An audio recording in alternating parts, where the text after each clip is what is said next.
Vous êtes-vous jamais senti désorienté quant à la direction que vous devriez prendre dans la vie ou quant à entendre de Dieu? Peut-être que vous devez apprendre à vous fier davantage à votre cœur dans vos décisions de tous les jours? J'aimerais vous aider à faire ça aujourd'hui.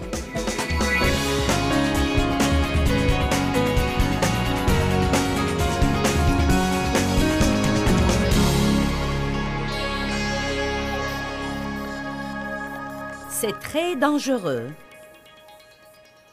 d'essayer d'entendre de Dieu si vous ne connaissez pas la parole. Très souvent, les jeunes chrétiens s'attirent de gros ennuis sur ce plan. Ce n'est pas qu'ils ne sont pas sincères. Ils sont très sincères. Ils cherchent sincèrement Dieu, car il n'y a pas un feu comme le feu des nouveaux croyants. Mais parce qu'ils ne savent vraiment pas grand-chose, l'ennemi essaye de faire de ce feu un incendie de forêt. Et vraiment, les choses auxquelles nous faisons face avec les chrétiens sont difficiles à croire. Mais je vais vous donner un exemple. Nous avions une dame qui, et ça arrive souvent, des gens vendent tout ce qu'ils possèdent et viennent à notre bureau. Dieu m'a dit que j'allais travailler pour vous. Avez-vous rempli une demande d'emploi? Êtes-vous sûr que nous avons un poste vacant? Ils ne savent pas où ils vont vivre. Ils ont tout vendu. Ils sont là. Nous n'allons pas embaucher quelqu'un comme ça. Non, mais je ne vais pas vous embaucher parce que vous dites que Dieu vous a dit que je devais vous embaucher. Il doit me le dire à moi. Vous devez être compétent pour faire le travail. Peu importe ce que Dieu vous a dit. Comment peut-elle être aussi trompée? Parce qu'elle ne connaissait pas la parole. Peu m'importe combien vous priez. En fait, je vais vous dire que si vous priez et vous essayez d'opérer par les dons de l'esprit et que vous ne connaissez pas la parole, vous finirez par vous attirer des ennuis. Vous devez connaître la parole de Dieu, car la parole nous apprend la sagesse. Donc, un peu de bon sens lui aurait dit que ça n'allait pas marcher. Laissez-moi vous dire une chose, le bon sens est un don de Dieu.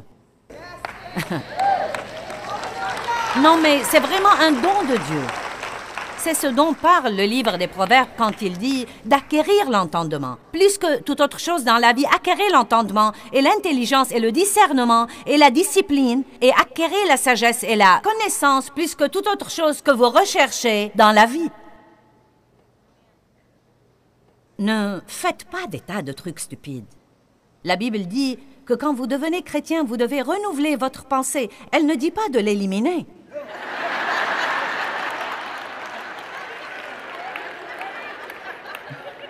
Nous recevons le fruit de l'esprit, nous ne recevons pas la folie.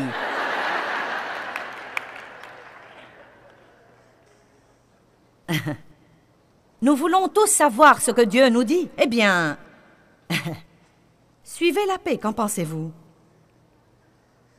Eh bien, je vais entendre Dieu. Non. Que ressentez-vous au-dedans de vous? Arrêtez d'écouter votre tête. Arrêtez d'écouter vos émotions. Arrêtez d'écouter votre propre volonté. Arrêtez d'écouter vos amis.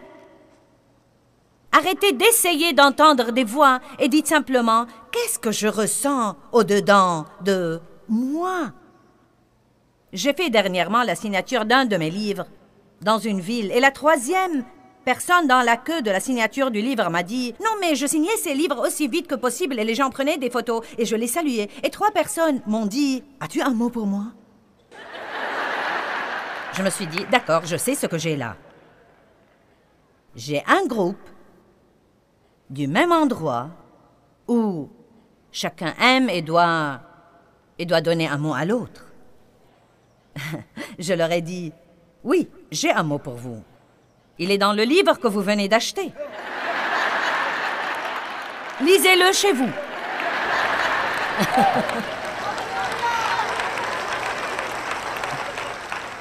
Allez, ce n'est pas étonnant que nous effrayions ceux qui ne sont pas sauvés.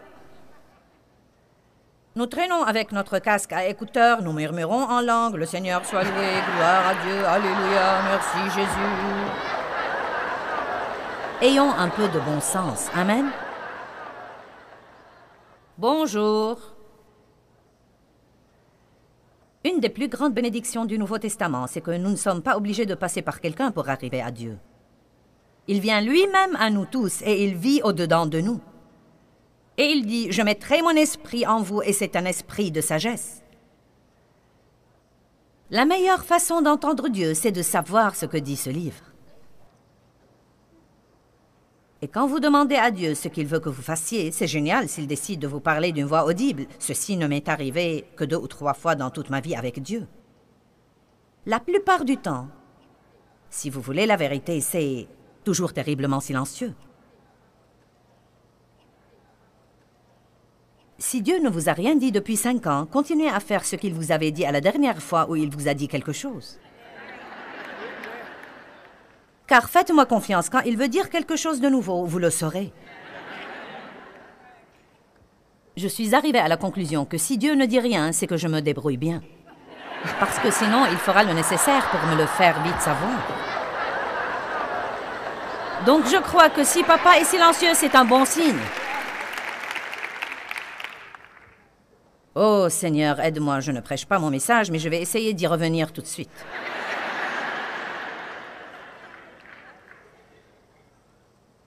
Apprenez à vous fier à votre cœur. C'est là où demeure Dieu. Apprenez à vous y fier. Ne pensez pas toujours aux choses. La Bible nous dit que, dans Hébreux 4:12, elle dit que seule la parole de Dieu partage âme et esprit. Seule la parole de Dieu peut tracer cette ligne de démarcation nette qui partage jointure et moelle. Vous savez, votre âme et notre esprit, nous pouvons nous y perdre. Est-ce que j'entends Dieu? Est-ce que je m'entends moi-même? Est-ce que j'entends le diable ou mes amis? Est-ce que je veux ça ou Dieu le veut? Est-ce que je ressens ça ou Dieu le ressent? Et ce pourrait être un domaine délicat, voire dangereux. C'est si facile de faire les choses par les émotions. Et tout à coup, vous vous engagez à quelque chose qui devient un gâchis énorme et gigantesque dans votre vie, simplement parce que vous n'avez pas attendu assez longtemps pour voir si vous avez vraiment la paix à l'égard de ce que vous sentez. Allez maintenant. Si vous avez vraiment envie d'épouser quelqu'un, ne l'épousez pas parce qu'il est beau et qu'il a un physique agréable ou... Veillez à le fréquenter assez longtemps pour voir quel genre de caractère il a. Et ne pensez pas seulement à l'effet qu'il vous fait sentimentalement, mais voyez ce que vous ressentez au-dedans de vous. Nous devons arrêter de vivre sans réfléchir et apprendre à vivre un peu plus profondément.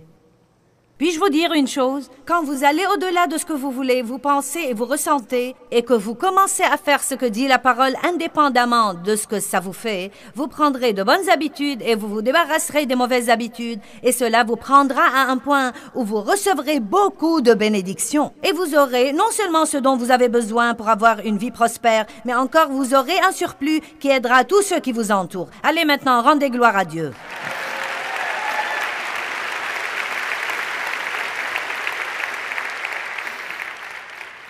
Le cœur de l'homme médite sa voie. Mais, Dieu merci, c'est l'Éternel qui dirige ses pas. Donc l'habitude numéro 1 dont je veux vous parler ce matin, c'est l'habitude d'étudier la parole. La parole de Dieu est la nourriture dont vous avez besoin pour votre esprit. Et la Bible dit, l'esprit fort de l'homme le soutient dans la douleur corporelle et les ennuis. Je ne sais pas ce qui arrivera dans ma vie cet après-midi. Je ne sais pas ce qui arrivera demain. Mais je sais que si je reste spirituellement forte, je pourrai faire face à n'importe quoi. Écoutez-moi, votre vie n'est pas insupportable. Vos épreuves et vos problèmes ne sont pas insupportables. Vous avez la puissance de l'univers au-dedans de vous. Et vraiment, vous pouvez faire tout ce que vous devez faire dans la vie, mais vous devez être fort spirituellement. Et n'attendez pas d'avoir un problème pour commencer à vous fortifier. Vous devez rester fort. Maintenant, la deuxième chose que je veux dire ce matin est prenez l'habitude de reconnaître Dieu dans toutes vos voies. C'est une habitude. Juste avant de faire quoi que ce soit, Dieu aide-moi. Vous entrez dans le centre commercial, mène-moi Seigneur. Aide-moi à ne pas acheter des tas de trucs dont je n'ai pas besoin. S'il y a quelque chose d'avantageux pour moi, ou s'il y a une bonne affaire, Aide-moi à les trouver. Si vous êtes venu pour une certaine chose, Dieu rachète mon temps. Aide-moi avec ça. Vous quittez, vous avez eu ce que vous voulez. Merci Dieu, j'apprécie ton aide.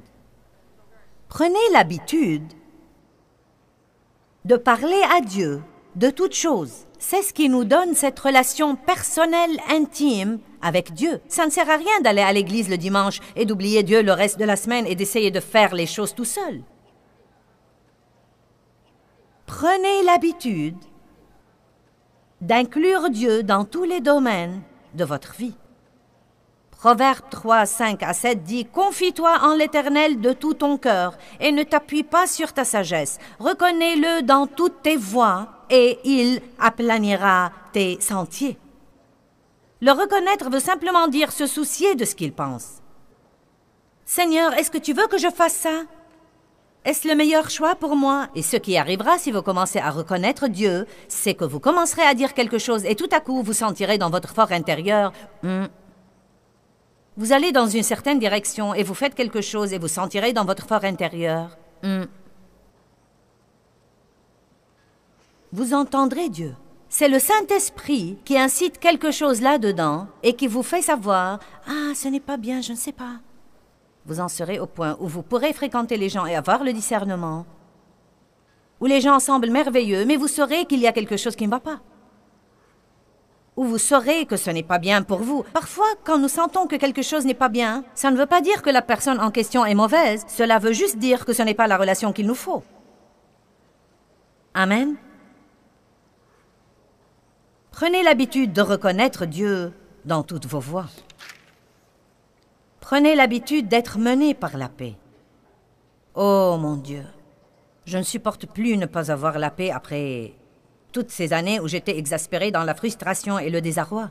Dans Jean 14, 27, Jésus dit « Je vous laisse la paix. » Dites « J'ai la paix. » Vous l'avez, vous avez la paix dans votre esprit.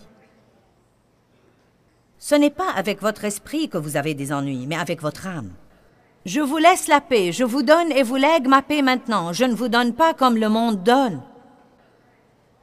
Que votre cœur ne se trouble point et ne s'alarme point. Arrêtez de vous permettre d'être agité et perturbé. Arrêtez de vous permettre d'être craintif et intimidé et lâche et instable. Il n'a pas dit « Vous avez besoin d'une délivrance ». Il a dit « Ça suffit ».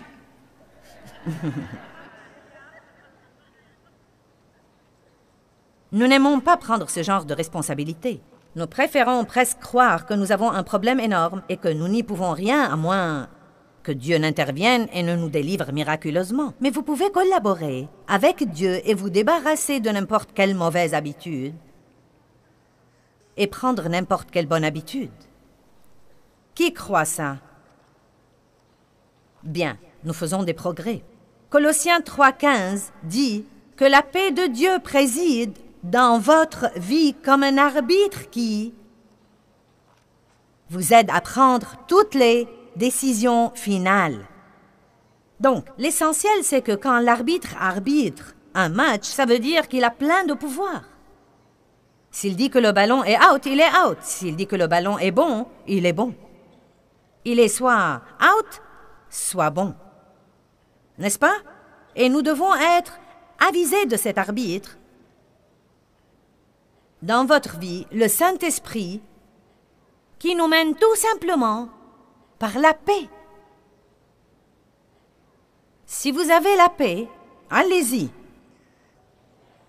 Et sinon, priez un peu plus et attendez, aussi désespérément que vous le vouliez, quel que soit ce que vous en pensez, quel que soit ce que ça vous fait, aussi nombreux que soient vos amis qui le font, vous devez avoir la paix. Et je suis sûre que nous avons une pièce remplie des gens ici et un monde rempli de gens qui nous regardent à la télé qui, si on leur avait dit la vérité, n'auraient pas eu la plupart des problèmes qu'ils ont en ce moment, ils ne les auraient pas eus s'ils avaient suivi la paix.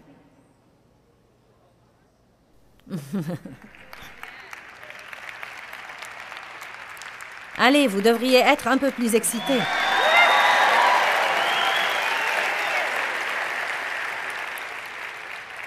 Ça m'intéresse toujours ce que les gens deviennent silencieux quand on leur donne une responsabilité.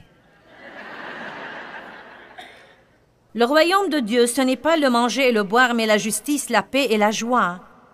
Par le Saint-Esprit, sachez qui vous êtes en Christ et ne vivez pas sous la condamnation. Vous devez avoir la paix et vous devez jouir du voyage. Et le seul moyen d'avoir la paix, c'est de prendre l'habitude de faire confiance à Dieu, advienne que pourra. En fait, j'ai eu un nouvel accord avec Dieu. Je lui ai dit, je te demanderai tout ce que je voudrais et je me contenterai de ce que tu me donneras. Peut-être que ça ne marche pas pour vous, mais ça marche admirablement bien pour moi. Non, mais car j'étais de ceux qui disent, vous savez, je ferai en sorte que ça se produise. Est-ce que j'ai des frères ou des sœurs en ce moment qui disent, c'est comme ça que ça devrait être, et tu vas changer, et tu ne vas pas agir comme ça chez moi. Oh mon Dieu, si seulement je savais ces trucs quand mes enfants étaient adolescents et qu'ils grandissaient. J'étais folle furieuse en essayant d'élever mes 4 enfants. Car j'en avais un qui était comme moi. Et je demandais, qu'est-ce qui ne va pas chez toi? Je ne savais pas qu'il était comme moi. J'étais Miss propre et ordonnée, et j'avais une fille qui était vraiment désordonnée. Non mais ça me surprenait qu'elle puisse se retrouver le matin. Elle avait plus de vêtements par terre que dans la garde-robe. Et j'avais une autre qui était une mélancolique, forte et bien organisée. Et nous en rions, elle et moi, l'autre jour. Elle passait probablement 1 heure le matin à son maquillage et ses cheveux. Mais elle ne prêtait attention qu'aux parties qu'elle voyait. En fait, elle ne faisait rien pour les parties de derrière. C'était... Non, mais elle avait ces grandes boucles ébouriffées, vous savez? Non, mais du côté, elle avait l'air vraiment étrange, car ses cheveux étaient... Et puis de derrière, ils étaient... Et elle voulait que tout soit parfait. Non, mais je la voyais faire des tampons de ses papiers de devoir l'un après l'autre et les jeter à la poubelle, bien qu'elle eût presque terminé, mais elle a fait une erreur. Et elle n'allait pas présenter le papier avec des erreurs. C'était incroyable. Non, mais je n'avais déjà pas toute ma raison. Dieu venait de m'appeler au ministère et j'essayais d'étudier et d'apprendre et de donner une étude de Bible à la maison. Et j'essayais d'apprendre à être une femme soumise et à ne pas me mettre en colère chaque fois que Dave allait jouer au golf. Et j'avais là un adolescent tout à fait comme moi. J'avais une fille qui ne remettait rien en ordre et une autre fille qui ressemblait à cette radicale mélancolique qui voulait que tout soit parfait. Et puis, j'avais un bébé.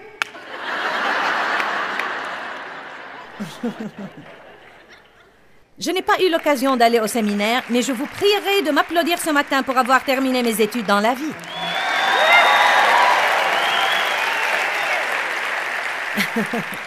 J'ai réussi à vivre dans ce monde et j'ai réussi à appliquer ces principes bibliques à ma vie quotidienne. Et je suis là pour vous dire que vous pouvez jouir du voyage. Vous pouvez avoir une bonne relation avec vous-même et apprendre à vous entendre avec les gens qui ne font pas ce que vous voulez qu'ils fassent.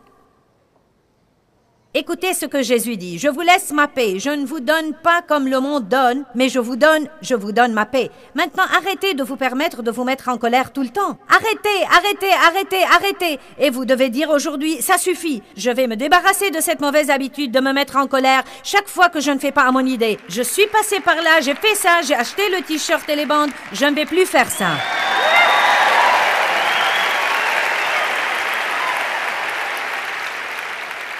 La paix sera l'arbitre dans ma vie. Vous pouvez vous débarrasser de cette mauvaise habitude. Je ne pense pas que nous puissions nous empêcher de nous mettre en colère parfois. Mais nous ne devons pas rester en colère. La Bible dit, si vous vous mettez en colère, ne péchez point. Que le soleil ne se couche pas sur votre colère et ne donnez pas au diable une telle occasion ou un tel accès. Éphésiens 4, 26, 27. Comprenez-vous ces versets? Quand vous vous mettez en colère, ne péchez point. Il ne dit pas de ne vous mettre jamais en colère. Si vous ne faites pas à votre idée, peut-être que vous vous mettrez en colère. Mais à ce moment-là, vous devez dire, d'accord, je peux sûrement contrôler ça. Je vais vous pardonner. Je ne croirai qu'au bien. La vie pourra être si simple si nous venons comme un petit enfant Et si nous prenons l'habitude de dire « Tu sais quoi, Dieu? Je ne peux plus faire ça. Je dois me fier complètement à toi. Je ne peux pas essayer de comprendre tout ça. Je ne peux pas essayer de forcer les choses. Je ne peux même pas me mettre en colère là-dessus. Si tu ne peux pas me changer, je ne peux pas me changer moi-même. Si tu ne peux pas changer cette personne qui m'exaspère, je ne peux pas la changer. Si tu ne peux pas changer mes circonstances, je ne peux pas changer mes circonstances. Je vais jouer mon rôle, Dieu, et c'est fini pour moi. Allez. Allez, reposons-nous un peu. Ayez un peu de paix.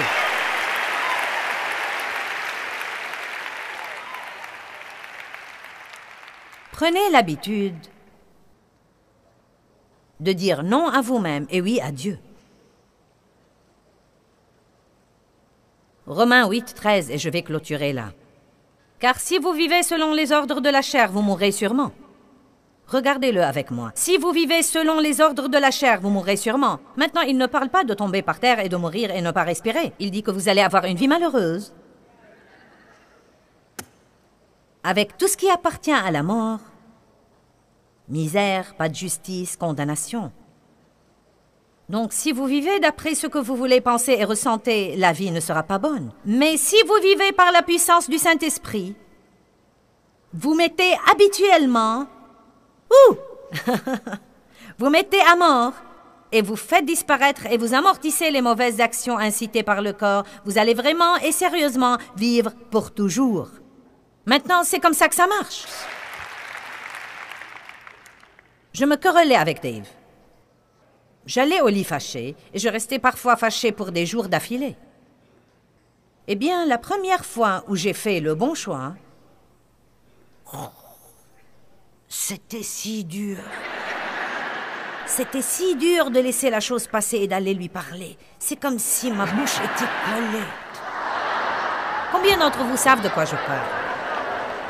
Mais chaque fois que je faisais un bon choix, chaque fois que vous faites un bon choix, c'est plus facile la fois d'après. Parce que vous savez ce que vous faites, vous privez votre chair de nourriture, et ça s'appelle mourir de faim. Notre chair est forte parce que nous la nourrissons depuis des années, et je ne parle pas de la nourriture physique, je dis que si je ne faisais pas à mon idée, je me fâchais, je nourrissais ma chair. Chaque fois que j'y cédais, je nourrissais ma chair. Quand je disais non, non, savez-vous que votre non est une des choses les plus fortes dans le monde si vous apprenez à le dire à vous-même plutôt qu'aux autres qui vous entourent?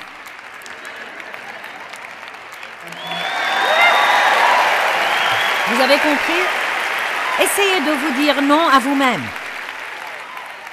Et chaque fois que vous faites ça, vous ne nourrissez pas cette chose qui vous contrôle et peu de temps après, vous constatez qu'elle perd le pouvoir sur vous. Tenez donc, je suis radicalement, incroyablement différente. Je ne saurais même pas vous dire ou vous expliquer combien c'est merveilleux par rapport à ma vie d'avant. J'aimais Dieu, mais je ne savais pas ce que j'essaye de vous dire aujourd'hui. Personne ne me l'avait dit. J'ai dû souffrir pendant de nombreuses années, jusqu'à ce que j'ai découvert que nous devons nous débarrasser de ces mauvaises habitudes et prendre de nouvelles habitudes. Il ne s'agit pas d'un miracle. Il ne s'agit toujours pas de « écoutez-moi bien, Dieu nous délivre », mais ça ne veut pas dire que nous avons tous un esclavage profond bien établi. Cela veut dire qu'il nous apprend par sa parole à prendre les bonnes décisions. Et avec chaque bonne décision que nous prenons, nous commençons à prendre de nouvelles habitudes. Ça s'appelle se dépouiller du vieil homme et revêtir l'homme nouveau. Et se dépouiller et revêtir est un mot d'action. Et la Bible nous dit dans Colossiens 3, « Revêtez un comportement. Revêtez un comportement qui fait honneur à Dieu. » Amen. Débarrassez-vous de ces mauvaises habitudes. Prenez de bonnes habitudes. La première chose à faire dans chaque situation, c'est de dire « Dieu, je te fais confiance. » Dites toujours « Je te fais confiance. » Je ne sais que faire, mais je te fais confiance. Je ne sais pas pourquoi, mais je te fais confiance. Je te fais confiance, je te fais confiance, je te fais confiance. Quand vous faites ça, vous aurez la paix. Et quand vous avez cette paix, la vie devient douce. Eh bien, la Bible nous enseigne, et je peux le confirmer d'après mon expérience personnelle, que sans le Christ, nous ne pouvons rien faire avec succès et le faire comme il faut. Nous avons vraiment besoin de passer un moment, des moments de qualité avec Dieu. Car en faisant ça, nous l'honorons et nous lui disons « J'ai vraiment besoin de toi, Seigneur, je ne peux rien faire sans toi. » Proverbe 3, 5, 6 dit « Appuie-toi sur l'Éternel et confiance en lui, confie-toi en lui de tout ton cœur et de toute ta pensée et ne t'appuie pas sur ta sagesse ou sur ton entendement. Reconnais-le dans toutes tes voies et il te conduira et il aplanira tes sentiers. » J'aime beaucoup ces versets. Et très souvent, quand je me sens déconcertée, j'y reviens et je me dis que je ne m'appuierai pas sur ma sagesse, mais que je m'appuierai sur Dieu.